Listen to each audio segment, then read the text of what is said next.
Episode की शुरुआत में हम देखते हैं ये लड़की आस्था को अपने सालामेंडर से किडनैप कर लेती है एंड तभी ओबिटो के टेलीपोर्टेशन मैजिक से ये सब वहाँ से आस्था को लेके भाग जाते हैं। हमें जल्दी से कुछ करना होगा। उन लोग आस्था को लेके भाग गए। हमारे पास अभी एक कॉमनर की चिंता करने का टाइम नहीं है। हमें हमारे क्लोवर किंगडम का ध्यान रखना है। लेकिन कैप्टन नोजल सही कह रहे हैं नोएल, हमें नहीं पता कि वो लोग आस्था को कहाँ लेकर गए हैं। अभी हमारे क्लोवर किंगडम को हमारी जरूरत है। हमें दोबारा से अपने किंगडम को सेव करना होगा। मिमोशा, क्या ये दोनों बच पाएंगे? मैं लियोपोल्ड को तो बचा सकती हूँ, पर फोगिलियन सर का बचना बहुत मुश्किल है। हमें जल्दी ही इन्हें मैजिक हॉस्पिटल लेके जाना होगा, जिसपे सॉलिड और नेब्रा फोगिलियन पे हंसने लगते हैं। देखो तो क्रिम्सन लैंड का कैप्टन कितना वीक और बेसहारा है, और अब तो इसके पास एक हाथ भी नहीं है। लेकिन तभी नोजेल इन दोनों को चुप करा देता है और कहता है भले ही उसके पास एक हाथ ना हो, लेकिन फिर भी वो तुम दोनों को आसानी से अकेले हरा सकता है, इसीलिए चुप रहो। एंड ये दोनों चुप हो जाते हैं। उसके बाद ये सारे के सारे मैजिक नेट्स पूरे क्लोवर किंगडम में फैल जाते हैं अपने किंगडम को दोबारा से सेव करने के लिए। लेकिन बेचारे नोएल सिर्फ आस्था के बारे में सोच रही होती है। इधर हम देखते हैं ये सारे के सारे लोग आस्था को लेकर वापस अपने बेस पे आ जाते हैं। डेड लीडर तुम पे खुश नहीं होंगे, क्योंकि भले ही तुम मिशन पास हो गए, लेकिन तुम्हारी वजह से चाल्ला पकड़ी गई। चिंता मत करो, लीडर कभी भी जाके उसको छुड़ा सकते हैं। एक मिनट सैली, तुम्हें इसे अंदर लेके नहीं आना चाहिए। इसे यहीं पे खत्म कर दो। क्या? बिल्कुल नहीं, मुझे इसके ऊपर एक्सपेरिमेंट करना है। मुझे देखना है कि इसके अंदर क्या है। सैली, तुम जानती हो लीडर का ऑर्डर है कि कोई भी उनकी परमिशन के बिना हमारे बेस के अंदर नहीं आ सकता। जल्दी से मार दो इसे।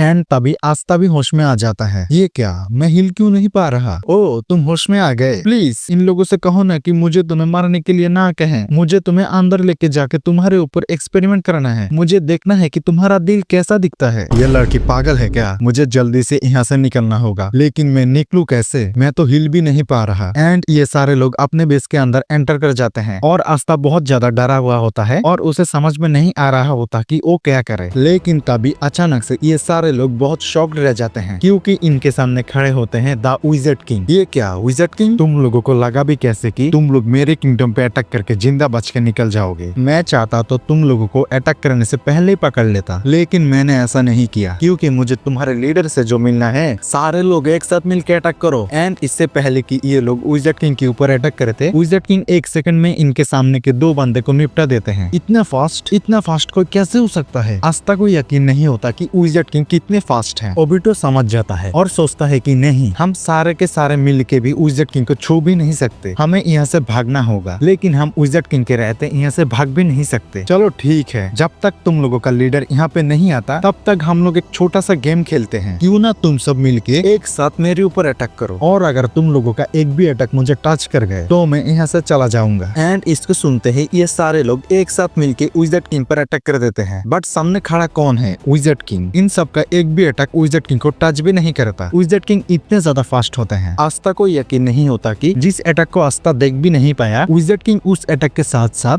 चार अटैक्स को इतनी आसानी से डॉज कर रहे हैं। ये इतना फास्ट कैसे हैं? एंड तभी अचानक से विज़ार्ड किंग उनके सामने से गायब हो जाते हैं और उनके पीछे खड़े होते हैं एंड अपना टाइम प्रिजन मैजिक से एक ही बार में इन सबको पकड़ लेते हैं।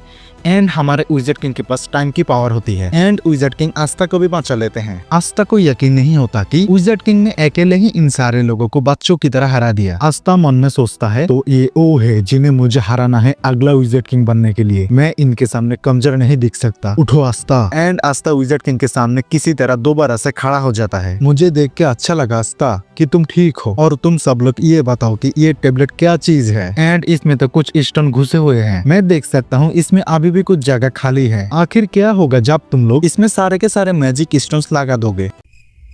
जल्दी बताओ तुम लोग, मेरे पास इतना टाइम नहीं है।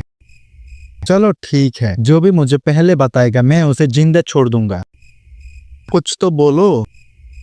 अरे एक मिनट, मैं तो भूल ही गया, मेरी मैजिक की वजह से तुम लोग सांस भी नहीं ले सकते। तो बोलोगे क्या? सॉरी, चलो मैं फिर से तुम सबको आजाद कर देता हूँ। लेकिन तभी अचानक से विज़ार्ड किंग को किसी के आने की भनक होती है। ओ, तो तुम आ गए। आस्था रेडी हो जाओ। एंड तभी इन दोनों के पीछे एक बहुत ही जोर की रोशनी जलती है, इतनी तेज कि आस्था को अपनी आंखें तक बंद करनी पड़ती है। एंड तभी इन दोनों के सामने आ जाता है हमारे एनिमी का मेन विलेन लाइट। एंड ये कितने स्ट्रॉन्ग होता है ये आप तुम समझ जाओगे। आस्था अपने पलकों को सिर्फ एक बार झपकाता है और तभी वो लाइट गायब हो जाता है और उसके साथ वो लाइट, वो सारे लोग और वो टेबलेट भी गायब हो जाता है। आस्था को कुछ समझ नहीं आता कि ये क्या हुआ विज़ार्ड किंग। वो लोग भाग गए मुझे चकमा देके अपने साथियों और उस टेबलेट के साथ। मुझे लगा नहीं था कि इस दुनिया में कोई इतने स्ट्रॉन्ग भी बचा होगा जो मेरी स्पीड को टक्कर दे सके। खैर, हमारी पहली फाइट में तो वो इस बार जीत गए, लेकिन अगली बार वो नहीं जीतेगा। लेकिन हाँ, वो इसको लेके नहीं भाग पाए, जिसको सुनते ही आस्था एकदम शॉक रह जाता है कि भाई जितनी देर में उसने सिर्फ एक पलक झपकाई, विज़ार्ड किंग और लाइट की फाइट शुरू होकर खत्म भी हो गए। आप तुम लोग सोच सकते हो कि कितने फास्ट है विज़ार्ड किंग और आई ऑफ द डार्क सन का लीडर। आस्था समझ जाता है कि अभी उसे और भी ज्यादा स्ट्रॉन्ग होना होगा। एंड इसके बाद हम आई ऑफ द डार्क सन के लीडर लाइट और ओबिटो को देखते हैं। सर, अब चिंता मत कीजिए, वो दोनों मर जाएंगे लेकिन अपना मुंह नहीं खोलेंगे। मैं जानता हूँ ओबिटो, लेकिन मुझे उसकी नहीं उनकी चिंता है। बहुत जल्दी मैं वापस जाके उन लोगों को ले आऊंगा, लेकिन पहले हमें उस विज़ार्ड किंग का कुछ करना होगा। उसका टाइम मैजिक सच में बहुत ज्यादा खतरनाक है। और हम लाइट के एक हाथ देखते हैं जिसको विज़ार्ड किंग ने फाइट के दौरान अपने अटैक से डिस्ट्रॉय कर दिया था। मुझे नहीं लगा था कि विज़ार्ड किंग इतने स्ट्रॉन्ग होगा, लेकिन आप सब चिंता मत कीजिए। वो भले ही स्ट्रॉन्ग है लेकिन मुझसे ज्यादा नहीं, और एक दिन हम सब मिलके क्लोवर किंगडम को तबाह कर देंगे और अपना खुद का एक राज्य बनाएंगे। एंड इसके बाद इधर हम इस लड़की को देखते हैं जो आस्था को पेस्ट्री देती है उसकी जान बचाने के लिए। लेकिन इससे पहले कि आस्था वो पेस्ट्री खाता, चार्मी वो पेस्ट्री आस्था से ले लेती है और खुद खाने लगती है। ये लो, तुम दोनों भी खाओ, शर्माओ मत। हाँ, मैं क्यों शर्माऊं, मेरी पेस्ट्री है। और वो पेस्ट्री सच में बहुत टेस्टी होती है। वैसे चार्मी सेंपाई अब आई कैसे थी चुपचाप रॉयल कैपिटल के अंदर, और तब चार्मी आस्था को अपना मैजिक दिखाती है कि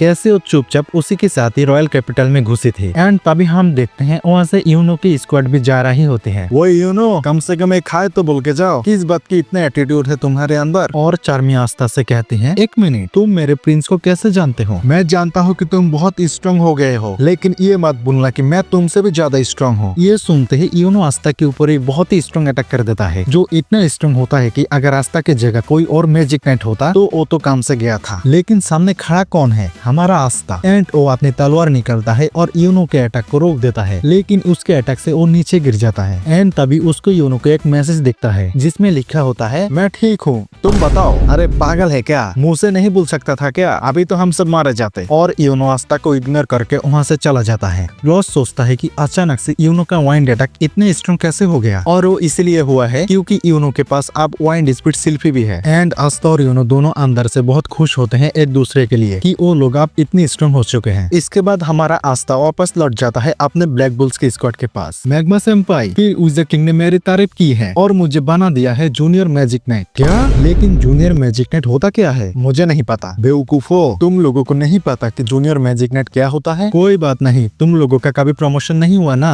इसीलिए तुम लोग अभी तक के सुपर जूनियर मैजिक नाइट हो, और आस्था अब जूनियर मैजिक नाइट हो गया है, मतलब तुम सबसे भी ऊपर। और क्योंकि चार्मी ने अकेले ही उस चुड़ैल को हराया था, इसीलिए अब वो सीनियर मैजिक नाइट है। ये मैं सीनियर मैजिक नाइट बन गई, मतलब मुझे अब खाना मिलेगा। और तुमने भी बहुत अच्छा काम किया आस्था। थैंक यू यमी सर। मैं जा रहा हूँ ट्रेनिंग करने ताकि मैं और ज्यादा स्ट्रॉन्ग बन पाऊँ और एक दिन बन जाऊँ विज़ार्ड। चुप रहो, पागल हो क्या? जाके थोड़ा रेस्ट कर लो, वरना रेस्ट इन पीस हो जाओगे। मुझे रेस्ट करने की जरूरत नहीं है, तुम्हें है गधे। लेकिन मैं करूंगा क्या अपने रेस्ट पे? मेरे साथ चलो आस्था, आज मैं तुम्हें एक ट्रिपल डेट पे लेके चलता हूँ। क्या डेट? नोएल एकदम शॉक्ड रह जाते हैं क्योंकि उसका प्यारा आस्था डेट पे जा रहा होता है। और फिर फिनरल आस्था और मैक्स के साथ कोयल टाउन पहुंच जाते हैं। एंड उसके पीछे नोएल भी चुपचाप आ जाती है क्योंकि वो नहीं चाहती थी कि उसका प्यारा आस्था किसी और लड़की के साथ डेट पे जाए। हाँ, जैसे कि इस गधे को कोई लड़की पसंद करेगी। उसके बाद ये तीनों की तीनों एक होटल में आ जाते हैं जहाँ पर इन तीनों की 3 लड़कियों के साथ एक मिक्स डेट होती है। ठीक है, मैं हमारी डेट को स्टार्ट करता हूँ। मेरा नाम है फिनरल और मैं 21 साल का हूँ। और फिनरल इन तीनों को एक एक फ्लावर दे देता है और ये तीनों लड़कियां खुश हो जाती हैं। बहुत अच्छा, अब तक तो हमारी डेट सही जा रही है। तुम्हारी बारी मैक्स, अपने बारे में कुछ बताओ। ओह मेरी बारी। मेरा नाम है मैक्स और मैं 18 साल का हूँ और मुझे लोगों को जान से मारना बहुत पसंद है। मुझे मजा आ जाता है जब मैं लोगों का खून देखता हूँ। ये सुन के तीनों लड़कियां थोड़ा डर जाती है,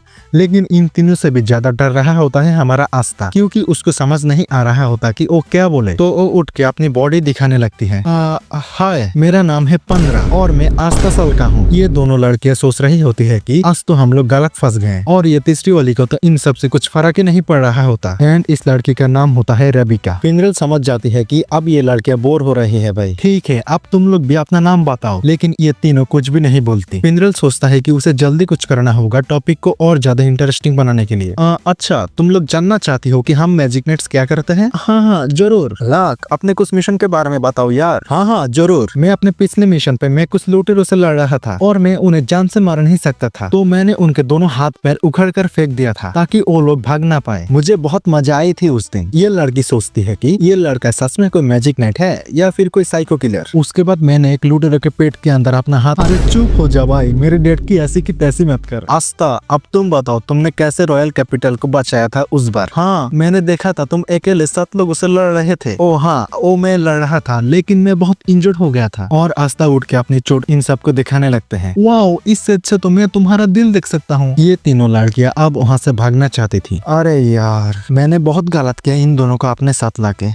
इधर हम नोएल को देखते हैं जो एक वेट्रेस बन के इन लोगों पे नजर रखी होती है। मुझे पता था इस लड़के को कोई लड़की कभी पसंद कर ही नहीं सकती। ओए वेट्रेस, थोड़ा पानी देना, खुद जाके ले ले। और इधर हम सेके को भी देखते हैं और हमेशा की तरह ये लंबी लंबी फेंक रहा होता है। फिर क्या, मैंने उन 10 के 10 शेरों को अकेला ही हरा दिया। ओए वेट्रेस, पानी लाओ। लो पानी। और इसके बाद हम लाख को देखते हैं जो एक लड़की से बात करने लग जाती है। वाह, तुम्हारा मैजिक तो कमाल का है, तो तुम इससे अपना बाल काटती हो? ये तो बहुत ही मुश्किल होगा ना। ये सुन के लड़की थोड़ा शर्मा जाती है। ऐसे ये लड़का तो है थोड़ा क्यूट और दिल का भी बहुत साफ है। एक मिनट, मुझे ये पागल किलर अच्छा क्यों लग रहा है? वैसे तुम भी मुझे अपना मैजिक दिखा सकते हो क्या? हाँ हाँ क्यों नहीं, चलो बाहर। और ये दोनों उठ के बाहर जाने लगते हैं। बहुत अच्छे लाख, तुम तो छुपे रुस्तम निकले। वैसे ताइला, मैंने सुना है कि पैरोट टाउन का सनसेट बहुत ही सुंदर होता है, चलोगे क्या तुम मेरे साथ देखने?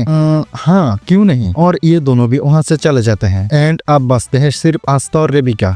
अब मैं क्या करूँ? मैं और ये तो अकेले हैं यहाँ पर, मुझे कुछ बात करनी होगी। लेकिन मैं क्या बात करूँ? मैं हार नहीं मान सकता।